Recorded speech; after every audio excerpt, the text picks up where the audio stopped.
Asansol north ট্রাফিকের উদ্যোগে আয়োজিত হলো আসানসোল যাত্রীসাথী অ্যাপ নিয়ে বিশেষ শিবির। সরস্বতী পুজোর দিন শুক্রবার আসানসোল নর্থ ট্রাফিকের উদ্যোগে এইচএলজি হসপিটালের সামনে যাত্রীসাথী অ্যাপ নিয়ে বিশেষ শিবিরের আয়োজন করা হয়েছিল, যেখানে যাত্রীসাথী অ্যাপসের বিষয়ে পথ চলতি মানুষকে সচেতন করা হয়।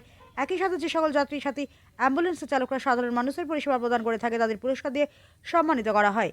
এদিনের অনুষ্ঠানে উপস্থিত ছিলেন আসানসোল ট্রাফিক ইনচার্জ রানা অম্বিকা দত্ত এবং Asansol north traffic incharge Ali Raja. এদিন আসানসোল ট্রাফিক ইনচার্জ রানা অম্বিকা দত্ত আসানসোল এলাকার প্রায় 10 জন চালকের হাতে পুরস্কার প্রদান করেন।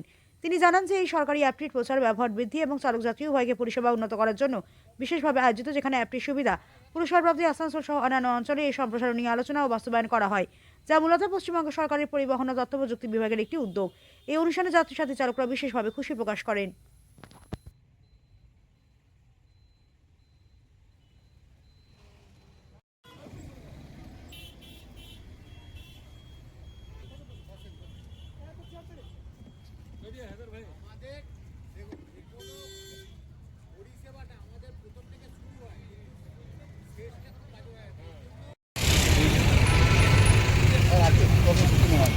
আজকে আমাদের সরকারি যে অ্যাপ যাত্রীসাথী অ্যাম্বুলেন্সের ব্যাপারে যে কাজ করছে, সেই ব্যাপারে আমাদের যারা যাত্রীসাথী অ্যাম্বুলেন্স ড্রাইভার যারা খুব ভালো রাইড করছে তাদেরকে তাদের উৎসাহটাকে বর্ধন করার জন্য আমরা ছোট একটা মুভমেন্টও দিলাম।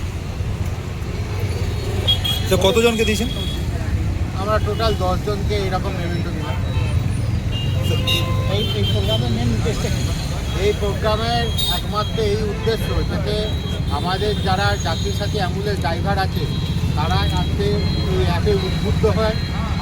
আর একটা উদ্দেশ্য আছে যাতে আমাদের সাধারণ মানুষ স্বল্প খরচে তারা অ্যাম্বুলেন্সটা যাতে ডোরস্টেপ পায়, অর্থাৎ তারা যখন বুক করবে অ্যাপসের মাধ্যমে, বুক করা মাত্রই আমাদের এই যাত্রীসাথী অ্যাম্বুলেন্স ড্রাইভার ভাইরা এদের দরজার গোড়ায় পৌঁছে যাবে এবং সাধারণ মানুষকে সেই বিপদের সময় যাতে কোনো রকমভাবে দিশাহীন না হয়ে যেতে হয়, যে অ্যাম্বুলেন্স একটা কোথা থেকে সেই অবস্থায় যাতে করতে না হয়, সেই উদ্দেশ্যেই আমাদের এই সমস্ত কর্মসূচি।